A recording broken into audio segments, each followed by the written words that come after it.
नमस्कार, स्वागत है आपका ओम शक्ति टीवी में। अभी तक विज्ञान जिसे जान रहा है और जिसे नहीं जानता है, वेदों और पुराणों में उसके बारे में विस्तार से मिलता है। हिंदू धर्म में प्रकृति के हर रहस्य का खुलासा किया गया है। प्रकृति के इन प्रत्येक तत्वों का एक देवता नियुक्त किया गया है।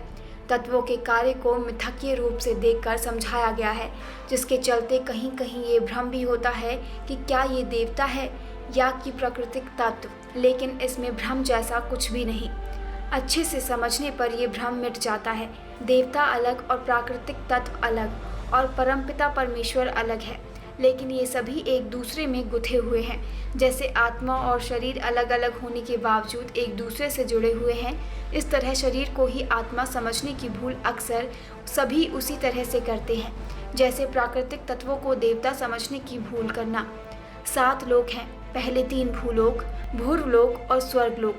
इन तीनों को त्रिलोक कहते हैं। ये त्रिलोक के नाशवान लोक है। दूसरे 3 जनलोक, तपोलोक तथा सत्यलोक, ये तीनों अनश्वर या नित्य लोक है। नित्य और अनित्य लोकों के बीच महर्लोक की स्थिति मानी गई है। उच्च 7 में त्रिलोक की वायु का वर्णन है। आपको ये जानकर आश्चर्य होगा कि वेदों में वायु की 7 शाखाओं के बारे में विस्तार से वर्णन मिलता है। अधिकतर लोग यही समझते हैं कि वायु तो एक प्रकार का ही होता है, लेकिन उसका रूप बदलता रहता है, जैसे कि ठंडी वायु, गर्म वायु और समान वायु, लेकिन ऐसा नहीं है। दरअसल जल के भीतर जो वायु है उसका वेद पुराणों में अलग मान दिया गया है और आकाश में स्थित जो वायु है उसका नाम अलग है।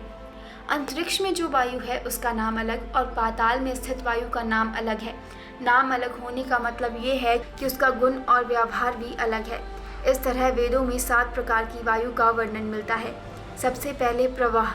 पृथ्वी को लांघकर मेघमंडलीय पर्वत जो वायु स्थित है उसका नाम प्रवाह है। इस प्रवाह के भी प्रकार हैं। ये वायु अत्यंत शक्तिमान है और वही बादलों को इधर उधर उड़ाकर ले जाती है। धूप तथा गर्मी से उत्पन्न होने वाले मेघों को ये प्रवाह वायु की समुद्र जल से परिपूर्ण करती है, जिससे ये मेघ काली घटा के रूप में परिवर्तित हो जाते हैं और अतिशय वर्षा करने वाले होते हैं। आवा सूर्यमंडल में बंधी हुई है। उसी के द्वारा ध्रुव से आवृत होकर सूर्यमंडल घुमाया जाता है। उद्धव। वायु की तीसरी शाखा का नाम उद्धव है, जो चंद्रलोक में प्रतिष्ठित है। इसी के द्वारा ध्रुव से संबंध होकर ये चंद्रमंडल घुमाया जाता है।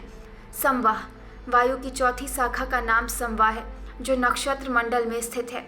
उसी से ध्रुव से आवृत होकर संपूर्ण नक्षत्र मंडल घूमता रहता है। विवाह। 5वीं शाखा का नाम है विवाह और ये ग्रह मंडल में स्थित है।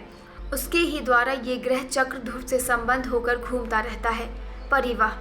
वायु की 6ठी शाखा का नाम परिवाह है, जो सप्तऋषि मंडल में स्थित है। इसी के द्वारा ध्रुव से संबंध होकर सप्तऋषि आकाश में भ्रमण करते हैं। परावाह।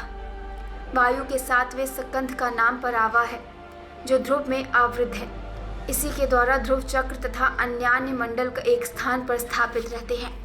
ऐसी ही खबरों के लिए जुड़े रहे हमारे साथ और देखते रहे ओम शक्ति टीवी। साथ ही like, subscribe, share and comment करना बिल्कुल ना भूलें। धन्यवाद।